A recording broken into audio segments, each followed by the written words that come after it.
कहानी का सारांश है शेर और मूर्ख गधा। अगर आप मेरे चैनल भारत कार्टूनिस्ट पर नए हैं तो प्लीज चैनल को सब्सक्राइब करें और बेल आइकॉन दबाना न भूलें। चलिए शुरू करते हैं। एक जंगल में कराल केसर नामक शेर रहता था। दूसरक नामक गीदड़ उसका सेवक था, जो उसकी सेवा टहल किया करता था और बदले में शेर द्वारा मारे गए शिकार का अंश भोजन के रूप में प्राप्त करता था।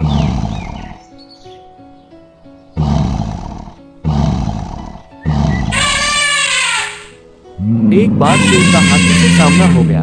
दोनों अपने गर्व में चूर थे। बात पड़ी और युद्ध तक पहुंच गई। दोनों में युद्ध हुआ, जिसमें हाथी शेर पर हावी रहा।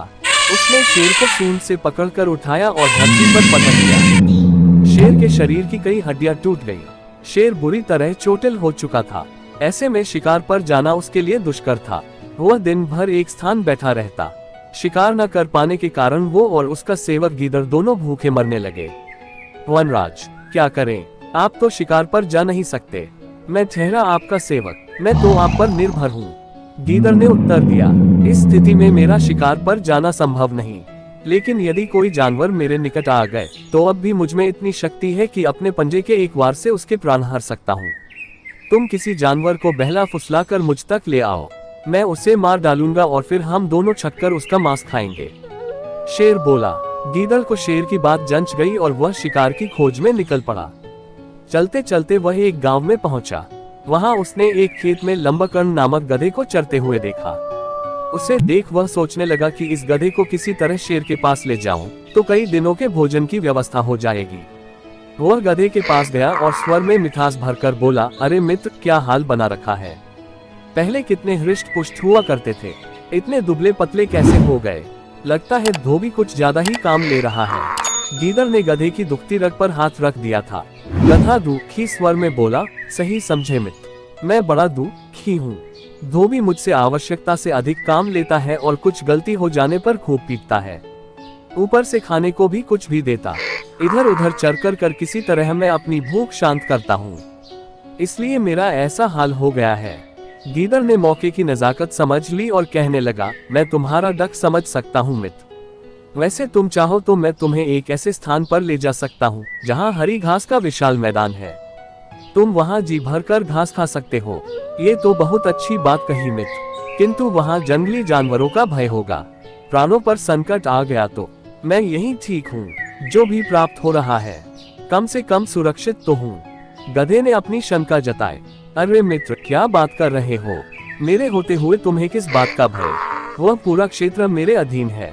वहाँ कोई तुम्हें हानि नहीं पहुँचा सकता। तुम निर्भय होकर वहाँ के घास के मैदानों में चर सकते हो। और एक बात तो मैं तुम्हें बताना ही भूल गया, वहाँ 3 गर्दभ कन्याएं भी रहती हैं जो अपने लिए वर की खोज में हैं। संभवतः वहाँ तुम्हारी बात भी बन जाए। गीदड़ उसे फुसलाते हुए बोला। गधा उसकी बातों में आकर उसके साथ चलने को तैयार हो गया। गीदड़ उसे लेकर उस स्थान पर पहुंचा जहां शेर बैठा हुआ था। गीदड़ को गधे के साथ आते हुए देख शेर खुश हो गया और अपनी सारी शक्ति जुटाकर उठ खड़ा हुआ ताकि गधे का शिकार कर सके। इधर गधे ने जैसे ही शेर को उठते हुए देखा, वह वहां से भाग गया। शेर में इतनी शक्ति ही नहीं थी कि वह उसका पीछा कर सके। गीदड़ को शेर पर बहुत क्रोध आया कि हाथ में आया शिकार उसने यूं ही जाने दिया। वह बोला, वनराज, अब मुझे समझ में आया कि हाथी ने आपको युद्ध में पटकनी कैसे दी। आप में तो गधे का शिकार करने का भी सामर्थ्य नहीं है। हाथी तो फिर अति बलवान था। शेर लज्जित होकर बोला, क्या करूं? मैं झपट्टा मारता, उसके पहले ही वह भाग गया। मेरे पंजे का एक वार भी लग जाता तो वह बचकर नहीं जा पाता। तुम उसे किसी तरह एक बार फिर ले आओ। अब की बार मैं उसे दबोच ही लूंगा। उसे दोबारा लाना बहुत कठिन है, फिर भी मैं यत्न करूंगा, किंतु इस बार वह आए तो बच के जाने ना पाए। गीदड़ बोला। फिर वह गधे की तलाश में निकला पड़ा। कुछ दूर जाने पर उसने देखा कि गधा एक पेड़ के नीचे सुस्ता रहा है। वह उसे पास गया और बोला, क्या हुआ मित्र, तुम वहां से क्यों भाग आए? अच्छी बात कर रहे हो तुम मुझे किस भयानक जीव के पास ले गए थे जो मुझे देखते साथ मेरे पीछे भागा था। आज तो मुझे मौत सामने दिखाई पड़ रही थी। पूरा जोर लगाकर भागा ना होता तो अभी तुमसे बात न कर रहा होता। गधा हौंफते हुए बोला। गीदड़ ने फिर से अपना पासा फेंका। अरे तुमने ध्यान नहीं दिया, वो एक गर्दभी कन्या थी। तुम्हें देख वह उतावली हो गई और तुम्हारे पास आने लगी, किंतु तुम तो ऐसे भागे कि नजरों से ओझल ही हो गए। अब वो तुमसे पुनः मिलने की आस में बैठी है।